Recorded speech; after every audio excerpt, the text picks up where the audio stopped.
Yo, and what is going on YouTube, and welcome back for another Oathbreaker Deck Tech. Now, if you guys are interested in the Oathbreaker format, make sure to hit that like button and subscribe if you have not already. If you guys are interested in MagiKids, the official charity of the Oathbreaker team, make sure to check out that link in the description below.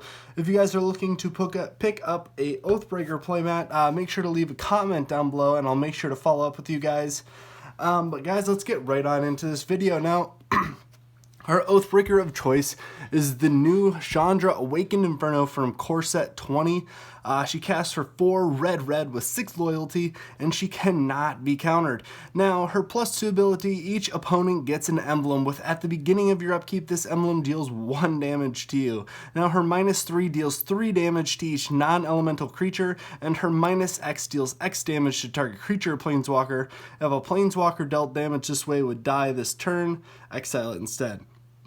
Now, her signature spell is going to be Chandra's Triumph. Aside from being extremely flavorful, 1 in a red, an instant, Chandra's Triumph deals 3 damage to target creature or planeswalker an opponent controls. Chandra's Triumph deals 5 damage to that permanent instead if you control a Chandra planeswalker, which we always will when we cast a spell. Now, we won't only just have the one Chandra in this deck, we're also going to have Chandra Torch of Defiance from Kaladesh. She's very familiar with most people, and Chandra Flamecaller. Now, Chandra Flamecaller we're going to cast for 4 red, and we are always going to +1 her to bring us those 2 3/1 red elemental creatures with haste. Put those onto the battlefield and see if we can't do a bunch of damage with them. Now, guys, this deck is going to have a couple different axes that it pivots on. The first is going to be kind of the Chandra tribal theme, but also the elementals. Now, Bright Hearth, Banneret, elemental spells and warrior spells we cast cost 1 less to play. We're also going to be running the Tunnel Ignis because we do not want our opponents ramping up on us. We want to make sure that we are going 1 for 1 with them. Smoke Raider, she is able to tap for 2 mana, only to cast elementals spells or activate the abilities of elementals. Ashling the Pilgrim, we can add +1/+1 counters to her, and you know, if you've done it so many times, you can remove the counters and do that damage to your opponent. Thunderkin Awakener, this is a new card from Core 20. For 1 in a red, it's a haste creature with 1/2. Whenever Thunderkin Awakener attacks, choose a target elemental card in your graveyard with toughness less than his. Return that card to the battlefield tapped and attacking, and sacrifice it at the beginning of the next end step. And there is a perfect card that kind of pairs with this, but we are also running Young Pyromancer because as we cast those red cantrips, we want to make sure to generate just a bunch of tokens if possible. Now, we are also running the Eidolon of Great Revel because we do not want our opponents getting away with us casting all of their spells. We want to make sure that they are getting damage dealt to them as well. Now, to comment back to the Thunderkin Awakener, Ball Lightning.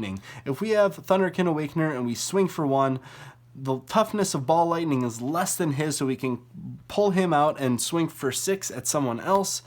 Seems really good if you can do it a second time. Incandescent Soulstroke, other elemental creatures we control get +1/+1. Rockamar, for 2 red haste, haste 2/2 creature, but she taps for red, and we get to put a 3/1 red elemental creature token with haste into play, and that one doesn't get sacrificed at the end of turn. Now, Fanatic of Mogis, this is like a Grey Merchant of Asphodel. You know, we have a bunch of damage here that we can do to our opponents. Now, we won't gain the life similar to Grey Merchant, but this is also extremely powerful card. Malignus, casting for 5. Malignus's power and toughness are equal to half the highest life total among your opponents rounded up. So 5 mana for likely possibly a 10/10. Damage can't be prevented.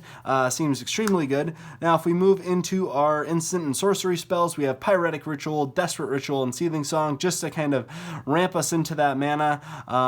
It's usually, I use these to ramp really quickly up into Chandra, just so I can get her out and get those emblems on board as fast as possible. A new card from Modern Horizons, Force of Rage.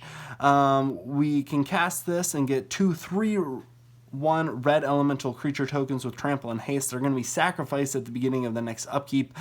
We can either cast this on our turn to attack with these, or we can cast it on someone else's turn by exiling a red card from our hand rather than paying the mana cost, just so we can have some blockers for Chandra. A good old-fashioned lightning bolt, because that is always good. Electro Dominance, we can cast this card and deal X damage to our opponents. Chaos Warp for removal. Skullcrack, because we don't want our opponents gaining too much life. It also hit them for 3. Collective Defiance has multiple modes where we can either kind of wheel our hand, deal 4 damage to target creature, 3 damage to target opponent, smash the smithereens for annoying artifacts, lightning axe for additional removal. We have Faithless Looting, Tormenting Voice, and Cathartic Reunion for a bit of card draw. We have the Blasphemous Act and Anger of the Gods for our kind of big sweeper spells. Blood Moon, because we're going to lock out our opponents playing multiple color decks. Chandra's Regulator, this is another new card from Core 20 and specifically helps our Chandras. Whenever we activate a loyalty of our Chandra Planeswalker, you may pay 1 if you do copy that ability, and you can choose new targets for the ability. So Chandra's Awakened Inferno, we can plus her and pay the extra 1, and now our opponents all get 2 emblems instead of the 1. Dragon's Claw, whenever a player casts a red spell, we get to gain 1 life. Sensei's Divining Top, I really like this in the late game, just because we get to see the top 3 cards before our draw step, and get exactly what we need into our hand. And the Fire Diamond, just for a little bit of mana ramp. But guys, that's going to be it for this Oathbreaker Deck Tech. If you guys have any videos you'd like to see in the future, make sure to leave a comment down below. And as always, guys, make sure you hit that like button, because what else are you going to do? I'll check you guys later.